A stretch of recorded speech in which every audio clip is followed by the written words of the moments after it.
Hi, and welcome to the Geopolitical Futures Podcast. I'm Xander Snyder, and today I'm chatting with Jacob Shapiro, our Director of Analysis. How's your week going so far, Jacob? Oh, it's going all right. I feel like every time I get on with you, Xander, it's incredibly cold in Austin, Texas. There's actually ice outside my window right now. It's every time it's this cold in Texas, I'm worried the world is about to end. But You're welcome. I'm glad I can bring some cold weather to Austin. I appreciate it. So today we have a treat for you. We're doing another episode of Ask GPF, where we answer your questions. So a number of folks have submitted questions to the hashtag AskGPF on Twitter, and we have a collection of them, and we're going to be answering as many as we can get through. So the first one, Jacob, I'll ask this question of you, and we can chat about it as you'd like. And it's from Leo Cree, which is their handle, and probably not their full name. What are the perspectives of India, and can India become China's main competitor or adversary, overtaking Japan in this respect?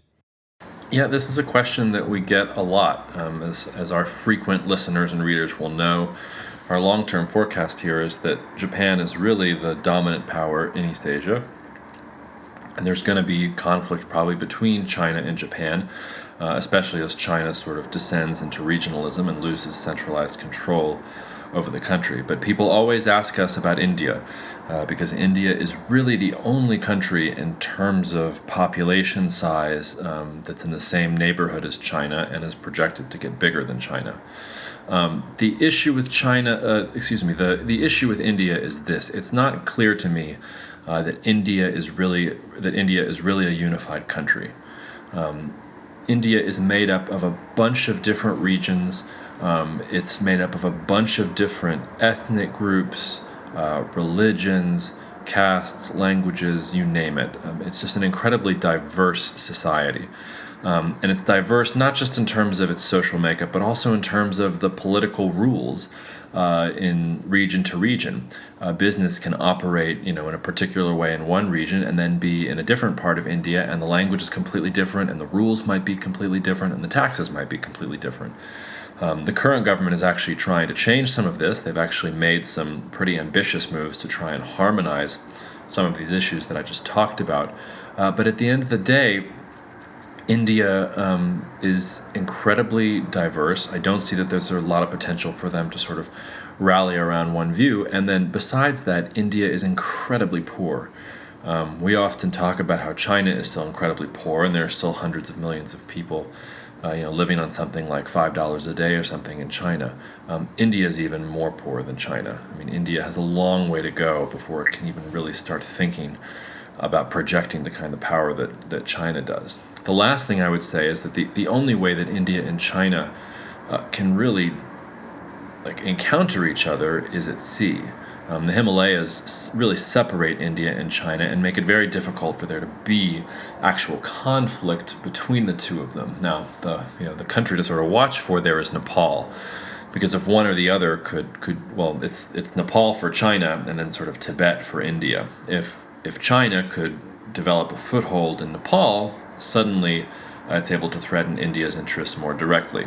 If India is able to develop a foothold in Tibet, or is able to bring up or stir some unrest in Tibet, suddenly that begins to challenge China's viewpoint. But I really don't see any of that happening, and I think that both China and India have their own internal concerns. China has this major economic restructuring it needs to do, and India just has some basic things to do in terms of centralizing governance and becoming not such an incredibly poor country. So when you put those two things together, sure, long term, 50, 100, 150 years from now, maybe we can talk about India emerging or even becoming an adversary of China. But the problem with that is that we're not sure that China, as we know it today, is going to be around to even be a rival.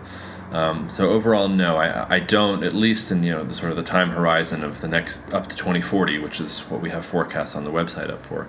I don't see India overtaking Japan. I do see India working with Japan. I do see India and Japan perhaps being part of the same coalition to manage Chinese ambitions, because I expect China to become more powerful in the interim before its internal problems lead it to real trouble.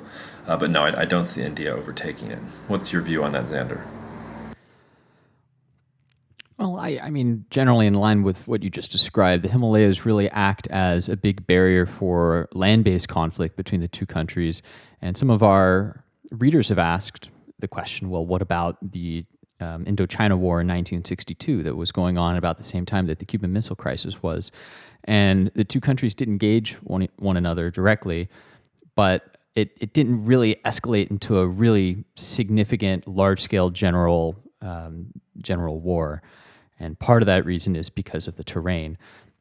So some other folks will point to the Doklam crisis, Doklam, I'm almost certainly mispronouncing this, that occurred last year in the middle of the year. And we wrote a bit on that. We had a special report that we published as well as a couple of reality checks. And similar constraints were encountered there as well. While both sides had a number of troops stationed at these really high altitudes, they ran into issues supplying and getting the equipment up there just to even support the relatively small number of soldiers that were in the area. So if you're interested, go check out our special report on Doklam last year. But it does seem that in terms of China's adversaries, Japan's right there. They have a powerful navy. They're a well-developed industrial country with one of the largest economies in the world. It really seems like Japan has been China's historical adversary, in part because of proximity, and it's going to continue to be. Yeah, I think that's a fair answer. Well, I'll turn it around on you, Xander, and now we have a question from Jeremy Burkett. I hope I'm pronouncing your name correctly, Jeremy. I apologize if not. Jeremy's question is a multipolar world more or less inclined to conflict than a unipolar one? And before you answer that, Xander, maybe you can explain to our audience what is meant by these words multipolar and unipolar. Yeah, it's a great idea. So a unipolar world is one that is dominated by a global hegemon, is what they say, or really just one country that is so incredibly powerful. It's not omnipotent, but it has a preponderance of power relative to other countries in the world that really none can challenge its position, at least not directly. So the period that's always cited to give an example of a unipolar world is the United States in the period of 1991 till, well, basically today still. Multipolar world, on the other hand, is one in which there are a number of major powers of somewhat equivalent strength that existed at the same time and relatively same space. So you can look at Europe, for example, in the 19th century and the Great Game. So that's sort of like a quick definition. Now, I'm not sure what you think about this, Jacob, but my take on it is this. Sort of the general theory of a unipolar world or global hegemony is that because it is so powerful, that global hegemon can suppress conflict around the world. That's kind of the classic theory of it. But if you actually look at the world from 1991 until today, while there's not been any general wars between like major industrialized countries, there's been plenty of war. There was a really pretty significant conflict in the Caucasus in the early 90s where, tens of thousands of people were killed, which for the Caucasus is an area where there's only 16 million people. I think something like 1 million were displaced. It was really serious conflict. Then there was the Balkans. Throughout the 90s, a number of different wars that occurred in succession. Then in the early 2000s, there's been Afghanistan and Iraq, and as time has gone on, of course, Syria and all of the conflict that has grown out of what was initially a civil war. So I'm not sure if I buy the thesis that a unipolar world is necessarily more conflict-free, but it seems like, at least in terms of major powers, it has been so far. And on the flip side, a multipolar world, people will often point to World War I, World War II, and say, this is an example of what happens in a multipolar world. Aren't we running into this risk?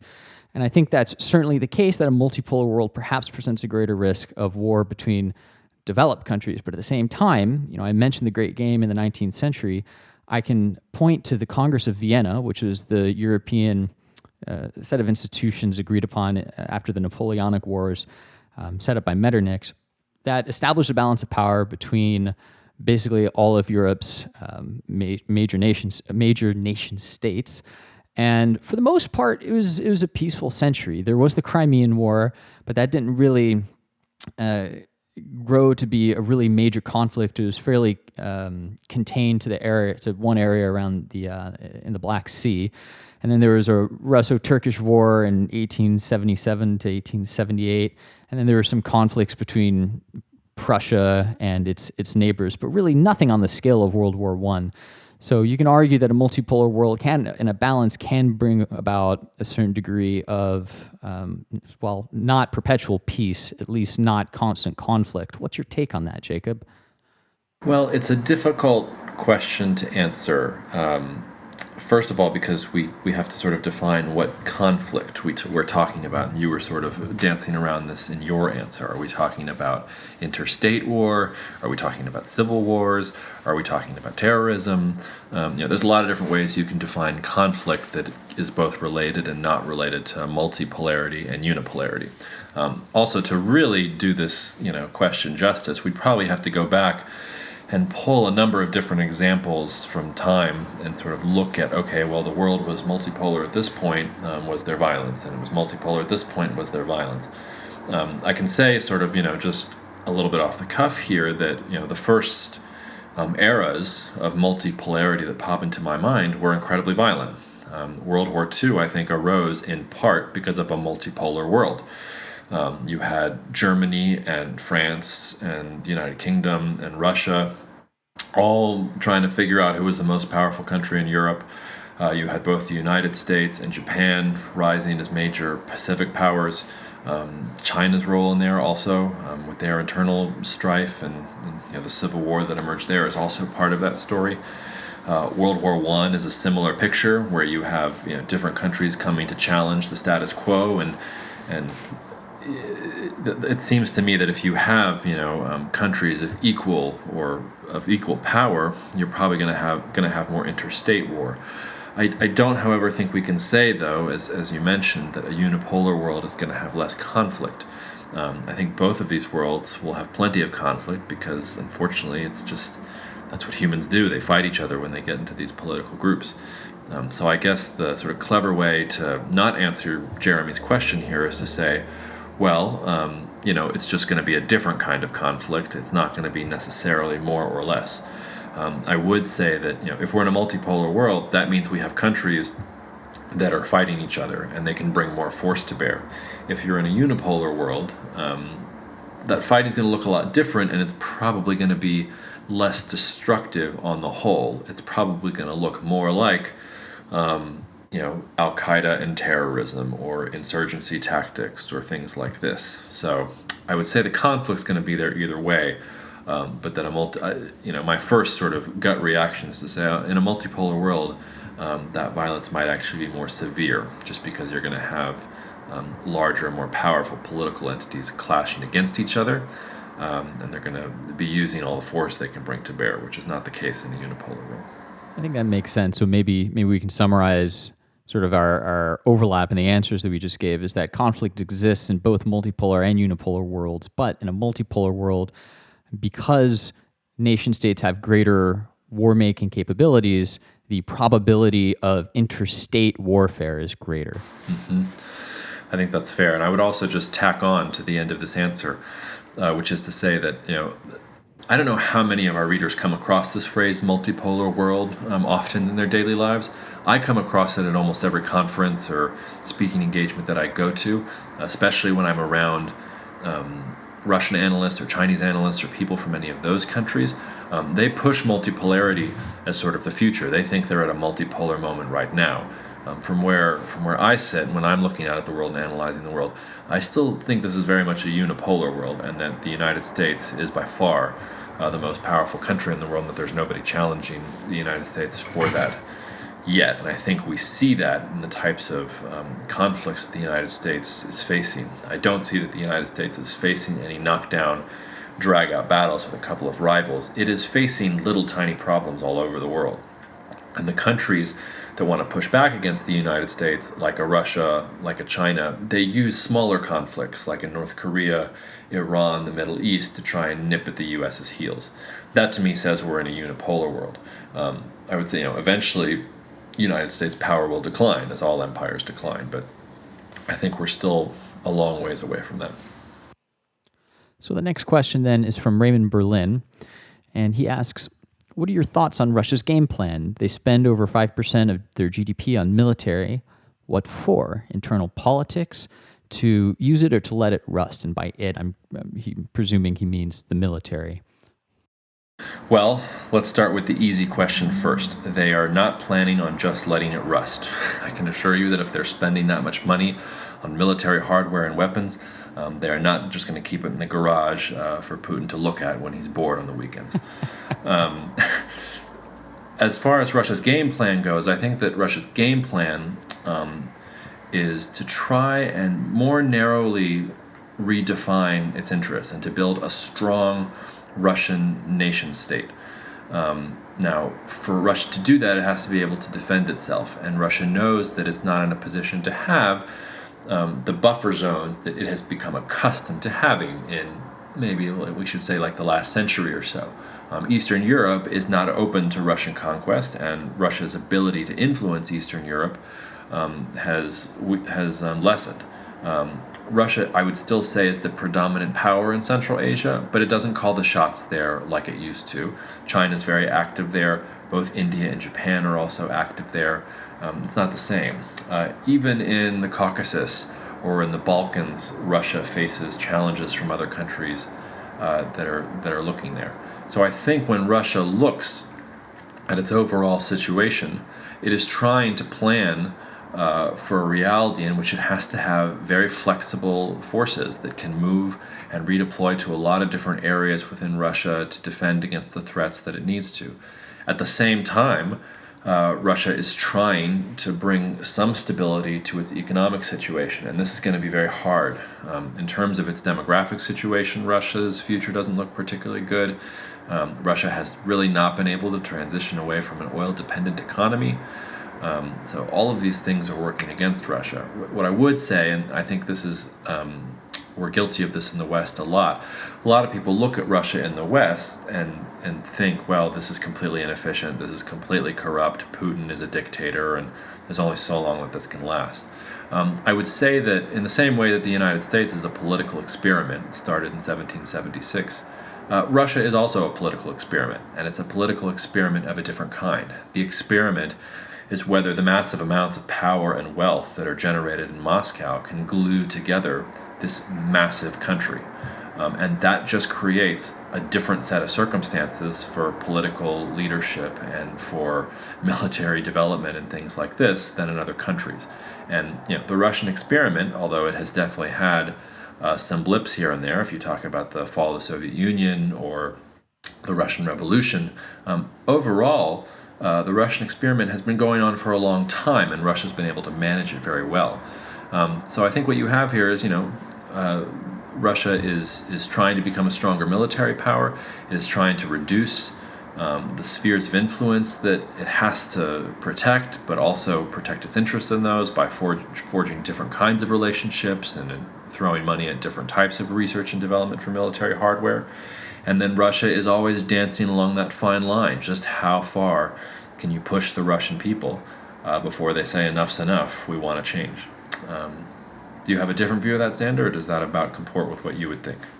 No, I think that's right. I mean, when we talk about geopolitics at GPF, we say that it's the intersection of politics, economics, and defense, and that's a bit of a simplification, but ultimately it's true. And when you talk about a country's military capabilities, it is in large part determined by their economic foundation. And like you said, Russia is still very dependent on its oil base. It is attempting to transition away from that into a somewhat more dynamic economy, but it's running into a lot of issues, including political issues having to do with pensions and only having so much money to deal with that. If you're interested in kind of getting into the weeds on this, we did do a deep dive on the Russian economy, I think last November of 2017, that really gets into the weeds on this. But you can see how the lack of dynamism in its economy and its dependence on oil. Oil prices are higher now, but for a number of reasons, we don't think they'll stay that high in perpetuity, limit the degree of military prowess that Russia can develop and therefore how far it can project its power. But it's definitely not intending to let that military rust, as you mentioned. I mean, we're already seeing that in Syria and to a lesser degree in Ukraine using more proxies there on the ground. But Russia will use its military probably more in limited means to achieve more specific objectives in the future. Yeah, I'll throw in there just at the end, Russia has a formidable military, and it has really for the past 100 years. The thing that's more interesting to me about Russia, and I was actually just there in December, which is a lovely time to go to Russia if any of our listeners out there are thinking of visiting. Really wonderful. But I gave my usual spiel at a conference that I was speaking at, and a colleague of mine came up to me and said, you asked the right questions, and it's not clear where the economic dynamism is going to come from in Russia, but make sure you look around when you're in Moscow and see the way the city is handling its problems and its infrastructure and its public transportation. And I'll tell you that, Moscow is different than the rest of Russia. Moscow is beautiful. The public transportation is amazing. The infrastructure is very good. They respond to different infrastructure problems. The issue is whether Russia can take that wealth, that stability, that efficiency that they're able to bring to bear in Moscow, in the capital, and apply it throughout the rest of the country. I say this because I think, especially over the course of the next 6 months, Russia's going to be on display to the world. The World Cup is coming there this summer, and I know that Russia is prepping for that and is hoping to use that to show that it has really changed, that it does have this economic dynamism, that it belongs not just in the conversation about the strongest militaries in the world, but also in terms of potential strongest economies in the world if it can bring its resources to bear in an efficient way. I personally am pessimistic about their ability to do this. But Moscow is the case for, yes, they can. The real question is, can you go out to the countryside and start to see those same types of things? For now, I don't see it, but if in 10 years we're still talking about Russia and the countryside is seeing the same kind of development as Moscow has, we're going to have to revise some of our predictions. So the last question then is from Mudit Chordia. Sorry if I'm mispronouncing that name. And the question is, what leverage does China have in the global transition to clean energy with respect to their rare earth supplies?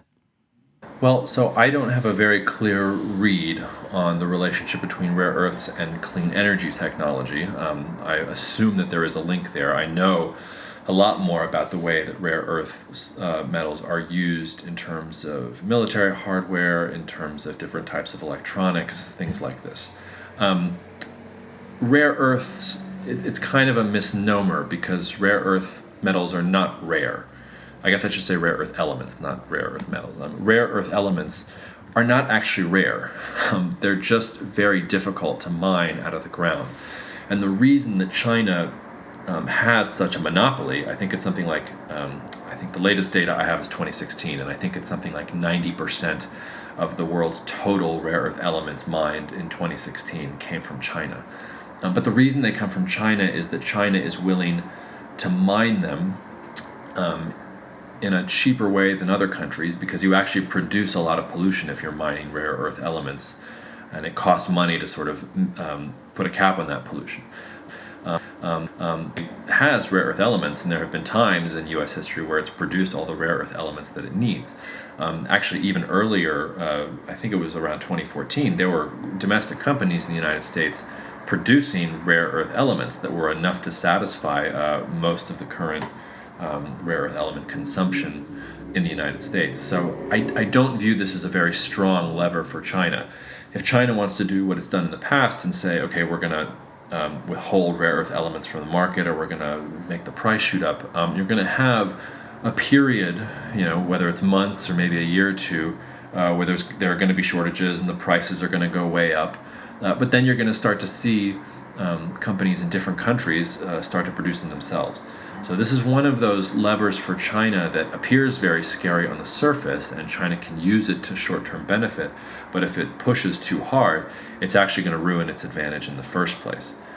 One thing to think about here also is, as I mentioned, the way China mines rare earth elements, I don't know all the details, but I do know that it produces more pollution than when other people mine them, and that China was willing to bear that cost. China is now cutting back on pollution. And I don't know the answer to this question, but one of my questions about rare earth elements, and this, I'm giving myself some homework now, is, well, is China going to move away from some of its mining practices on rare earth elements because it's trying to cut down pollution? And is that going to increase prices or make it so that other countries or companies in other countries want to start mining the stuff themselves?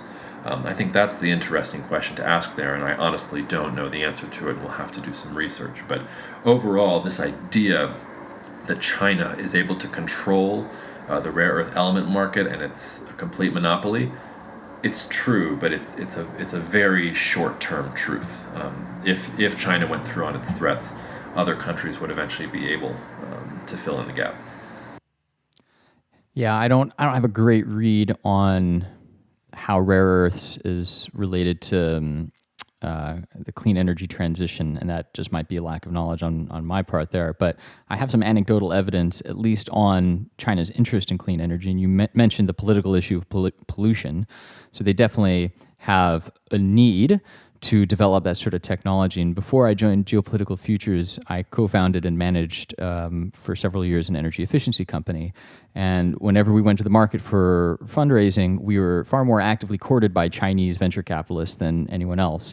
So the Chinese government is putting, and I don't have the figures on the tip of my fingers right now, but when I looked into it then, the Chinese government is contributing quite a lot of capital towards investing both domestically and internationally in this technology. They want to have access to it, and if it's abroad, they want to find a way to bring it back and develop it and deploy it domestically. So that is a trend. All right. Do we have any more questions, Xander, or was that the last one? That was the last one for today. So if you want to ask next time, just search out #AskGPF, and we'll answer your questions on the podcast. Thanks, everyone. For more geopolitical insights from the team at Geopolitical Futures, sign up for our free weekly email newsletter using the link in the description.